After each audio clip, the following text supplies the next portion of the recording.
Hello दोस्तों, स्वागत है आपका अपने YouTube channel Bharat study centre में। आज हम बहुत ही इम्पोर्टेंट चैप्टर पढ़ रहे हैं।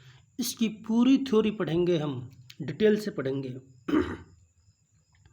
सबसे पहले देखते हैं, एक तल पर उन सभी बिंदुओं का समूह जो तल के एक स्थिर बिंदु से एक स्थिर दूरी पर स्थित हों एक वृत्त कहलाता है।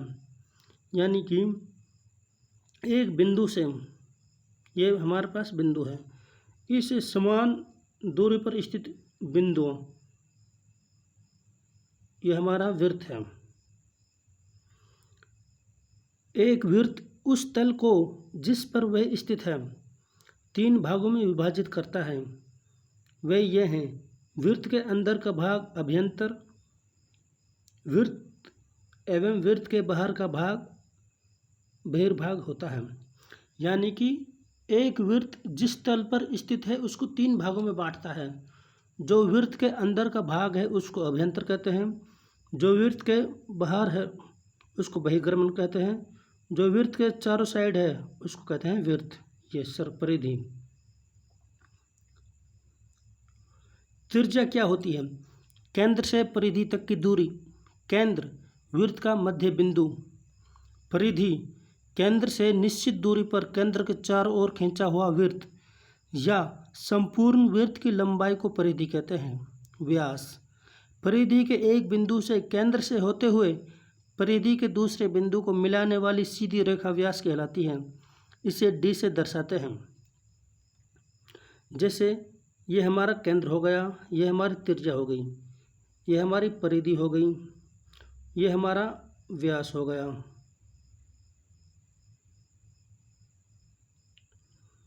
अब जीवा क्या होती है? यदि एक वृत्त पर दो बिंदु P तथा Q लें तो रेखाखंड वृत्त की एक जीवा कहलाता है। वृत्त की सबसे बड़ी जीवा व्यास के बराबर होती है। यानी कि ये हमारे पास वृत्त है, ये जीवा है, ये जीवा, ये जीवा, ये जीवा, ये जीवा, ये जीवा। जो सबसे बड़ी जीवा होगी वह हमारा व्यास कहलाता है। चाप क्या होता है? दो बिंदुओं के बीच वृत्त के भाग को चाप कहते हैं। जैसे हमारे पास ये वृत्त है, इसमें ये चाप हो गई, एक बिंदु ये है, एक बिंदु ये है, तो ये चाप हो गई। एक बिंदु ये है, एक बिंदु ये है, तो ये चाप हो गई। ठीक, इनको आप खुद देख लेना, बहुत ही आसान है। चाप को हम इस तरह से दर्शाते हैं, जैसे चाप ABC को चाप ABC से ऐसे दर्शाते हैं। बहुत ही आसान है। रेडियस को हम कैपिटल R या स्मॉल R से दर्शाते हैं। डायमीटर व्यास को हम D से दर्शाते हैं। सर्कमफ्रेंस परिधि को C से दर्शाते हैं। चाप को ARC आर्क से दर्शाते हैं। वृत्तखंड क्या होता है? जीवा तथा प्रत्येक चाप के मध्य क्षेत्र को वृत्तखंड कहते हैं। दीर्घवृत्तखंड जीवा AB तथा चाप APB के मध्य बने वृत्तखंड को दीर्घवृत्तखंड कहते हैं। लघु वृत्तखंड जीवा AB और चाप AQB के मध्य बने वृत्तखंड को लघु वृत्तखंड कहते हैं। अब इसको हम समझाते हैं। ये हमारे पास एक वृत्त है और जीवा, ये हो गई जीवा। जीवा और चाप के मध्य क्षेत्र को वृत्तखंड कहते हैं। ये जीवा है और ये चाप है, इसके जो मध्य ये है वृत्तखंड। जो छोटा होता है उसको छोटा वृत्तखंड या लघु वृत्तखंड, जो बड़ा होता है उसको दीर्घ वृत्तखंड कहते हैं। जैसे ये चाप, ये हमारे पास जीवा है और ये चाप है, ये क्या हो गया? ये हो गया हमारे पास वृत्तखंड। ये हमारे पास जीवा है और ये हमारे पास चाप है, ये भी क्या हो गया हमारे पास वृत्तखंड। बड़ा ये है, इसको दीर्घ वृत्तखंड, छोटा ये है तो लघु वृत्तखंड। इसकी PDF फाइल डिस्क्रिप्शन में से डाउनलोड कर सकते हैं। त्रिज्याखंड क्या होता है? Very very important. केंद्र को एक चाप के सिरों से मिलाने वाली त्रिज्याओं और चाप के बीच के क्षेत्र को त्रिज्याखंड कहते हैं। जो ये चीज़ है इनको आप खुद देख लेना, आप देखेंगे पढ़ेंगे तो आपके बहुत समझ में आएगा। मैं इसको चित्र के द्वारा बना देता हूँ। ये हमारे पास क्या है, ये हमारे पास एक वृत्त है, इसका एक चाप, मान लिया ये चाप है, यहाँ से और यहाँ तक चाप है, इसका केंद्र है। अब चाप को केंद्र से मिला दो, चाप के सिरों को, एक सिरा ये है एक सिरा ये है, केंद्र से मिला दो तो ये जो आकृति है ये क्या है, ये आकृति कहलाएगी त्रिज्याखंड। अब छोटा है इसको कहेंगे लघु त्रिज्याखंड। अब ये हमारे पास बड़ी चाप है, बड़ी चाप को, बड़ी चाप के सिरे ये हैं और ये हैं, इनको भी केंद्र से मिला दो तो ये हो गया हमारा दीर्घ त्रिज्याखंड। बहुत ही आसान है, बहुत ही सिंपल है। जब दोनों चाप बराबर हो जाते हैं, अर्थात प्रत्येक अर्धवृत्त होता है, तो दोनों वृत्तखंड तथा दोनों त्रिज्याखंड एक समान हो जाते हैं और प्रत्येक को अर्धवृत्तीय क्षेत्र कहते हैं। यानी कि यह हमारे पास क्या है, यह हमारे पास वृत्त है। जब चाप बराबर हो जाते हैं, ये चाप इसके बराबर हो जाता है, तो हमारे ये दो अर्धवृत्त बन जाते हैं। त्रिज्याखंड में भी ऐसे होता है भाई, ये चाप है, यहाँ से यहाँ तक चाप है, तो इनके सिरों को केंद्र से मिला दो, इसका सिरा यहाँ मिला दिया, इसका सिरा यहाँ मिला दिया, तो ये भी हमारा अर्धवृत्त बन गया। बहुत ही आसान है, सिंपल है। इसको देखो, एक वृत्त में अनेक जीवाएं, अनेक त्रिज्याएं, अनेक व्यास हो सकते हैं। ये हमारा वृत्त है, इसमें अनेक जीवा अनेक खींच सकते हैं हम, इसमें अनेक त्रिज्याएं, ये त्रिज्या ये त्रिज्या ये त्रिज्या ये त्रिज्या ये त्रिज्या, अनेक त्रिज्या खींच सकते हैं। अनेक व्यास, व्यास केंद्र से होता हो जाएगा, ये व्यास ये व्यास ये व्यास ये व्यास, ठीक है। एक वृत्त जिस तल पर स्थित होता है उसे 3 भागों में बांटता है, अभ्यंतर वृत्त बहिर्भाग, आपको पहले ही बता दिया। यदि जीवा बड़ी हो तो उसके द्वारा बना केंद्र पर अंतरित कोण भी बड़ा होगा। जैसे यह हमारे पास वृत्त है, जीवा यह है, ये जीवा बड़ी जीवा है, तो केंद्र पर यहाँ से इसको मिला देंगे, ये मिला देंगे, ये कोण बनेगा जो ये बड़ा बनेगा। यानी कि जितनी बड़ी जीवा होगी उतना ही बड़ा अंतरित कोण बनेगा।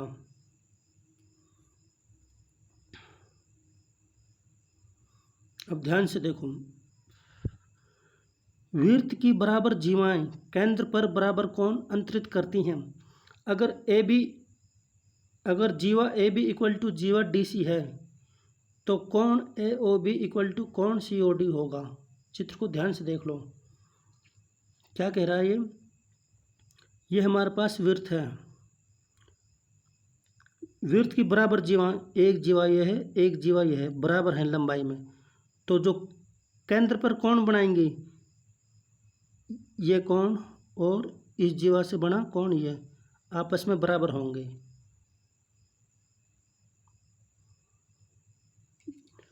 यदि एक वृत्त की जीवाओं द्वारा केंद्र पर अंतरित कोण बराबर हो तो वे जीवाएं बराबर होती हैं।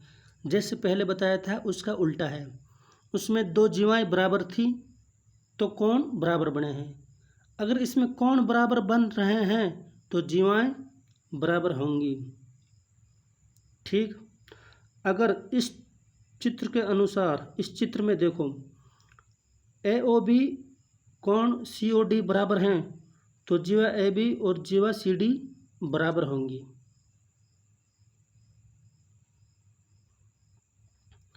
एक वृत्त के केंद्र से एक जीवा पर डाला गया लंब जीवा को समद्विभाजित करता है, ठीक। यदि ओ एम लंब है ए बी पर, तो A M equal to M B, यानी कि ये हमारे पास क्या है, वृत्त। अब जीवा ऐसे ले लो चाहे ऐसे ले लो, जैसे इसमें ऐसे ले रखी है, हम इसमें ऐसे ले लेते हैं समझने के लिए। ये केंद्र है, इस पर लंब डालो, लंब डालेंगे तो ये ऐसे होगा, तो इसको जीवा को दो भागों में ये बांट देगा, समान भागों में।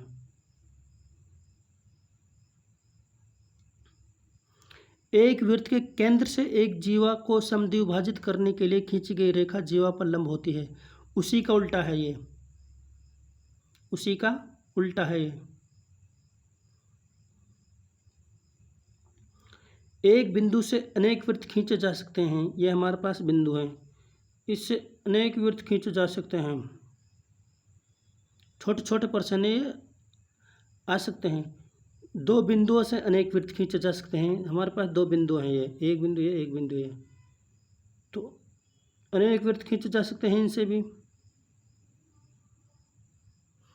तीन असंरेखीय बिंदु द्वारा केवल एक और एक ही वृत्त खींचा जा सकता है। हमारे पास तीन बिंदु हैं, तो इनसे केवल एक ही वृत्त खींचा जा सकता है। एक वृत्त की बराबर जीवाएं केंद्र से समान दूरी पर होती हैं।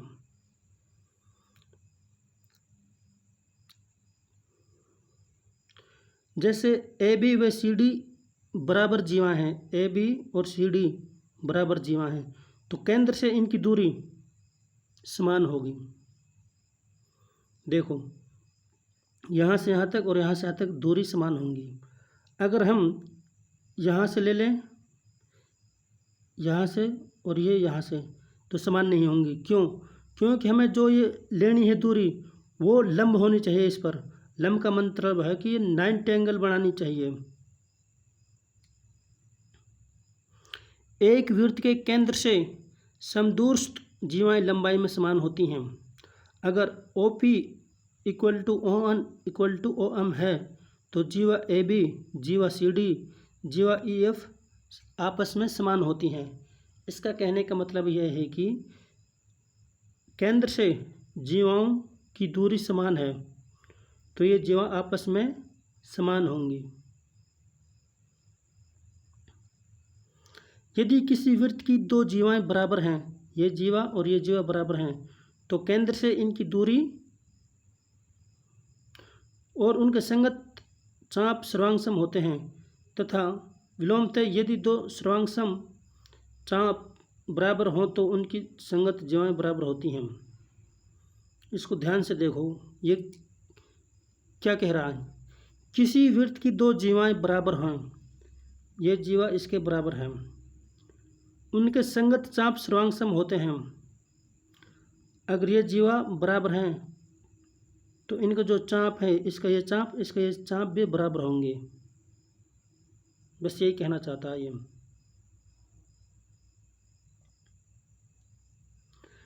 किसी वृत्त के सर्वांगसम चाप या तो सर्वांगसम चाप हो या चाप बराबर हो, केंद्र पर बराबर कोण अंतरित करते हैं।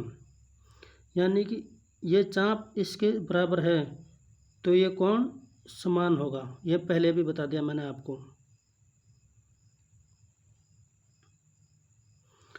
अंतरित कोण केंद्र पर बने होते हैं। अंतरित कोण क्या होते हैं? केंद्र पर। जैसे चाप है, इस चाप का अंतरित कोण यह है, केंद्र पर है जो।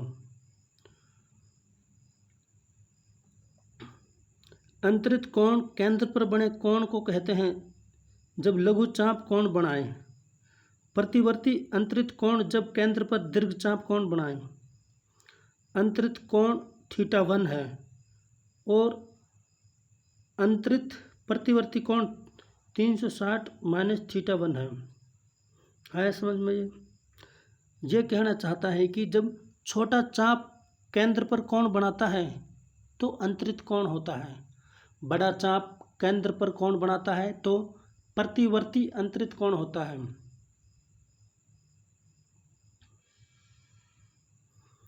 एक चाप द्वारा केंद्र पर अंतरित कोण वृत्त के शेष भाग के किसी बिंदु के पर अंतरित कोण का दोगुना होता है। अगर कोण BOC θ1 है तो कोण BAC θ1/2 यानी कि θ2 होगा, जो इसमें मान रखा है। θ2 = 2θ1 होता है, जो हमारा ये है। अगर ये हमारा क्या है, वृत्त है। अगर ये चाप ये कोण बनाती हैं, अगर इसकी वैल्यू 45 है, इसकी वैल्यू माना कि 60 है, तो इनसे किसी भी बिंदु पर बना कोण की वैल्यू उसका आधा होगी। तो यहाँ से चाहे इस बिंदु पर बना लो, इसकी वैल्यू आधी होगी।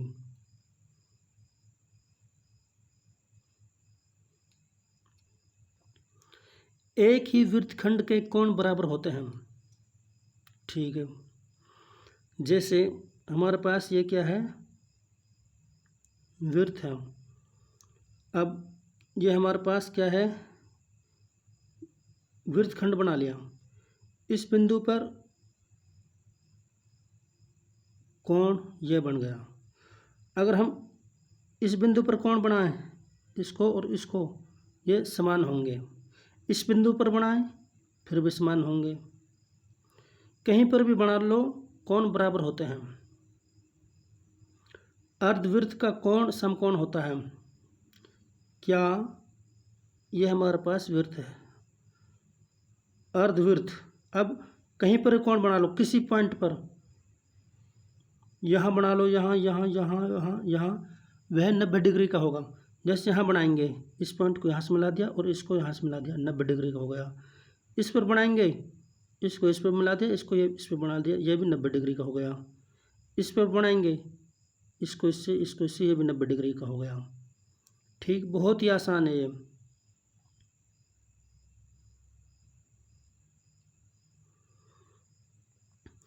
यदि दो बिंदुओं को मिलाने वाला रेखाखंड उसको अंतर्विष्ट करने वाली रेखा के एक ही ओर स्थित दो अन्य बिंदुओं पर समान कोण अंतरित करें तो चारों बिंदु एक ही वृत्त पर स्थित होते हैं, अर्थात वे चक्रीय होते हैं। θ1 = θ2। अगर AB रेखाखंड है जो दो बिंदु C और D पर समान कोण अंतरित करता है तो ABCD चारों बिंदु वृत्त पर स्थित होते हैं। इसको ध्यान से पढ़ लो। ये कहना चाहता है कि हमारे पास एक वृत्त है। अगर ये रेखाखंड इस पर कोण बनाता है और इस बिंदु पर कोण बनाता है तो ये कोण इसके बराबर होंगे। या ये हमारे पास वृत्त है, ये हमारे पास एक रेखाखंड है।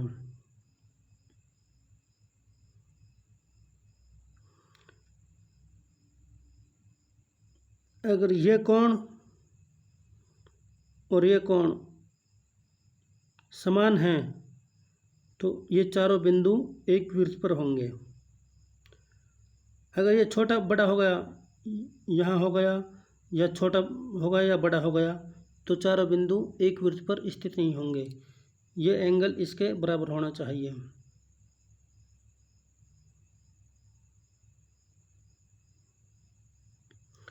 चक्रीय चतुर्भुज के सम्मुख कोणों के प्रत्येक युग्म का योग 180 डिग्री होता है। यह हमारे पास क्या है, चक्रीय चतुर्भुज। कोण A + D = कोण C + B = 180 होता है। इसका विलोम भी सत्य है।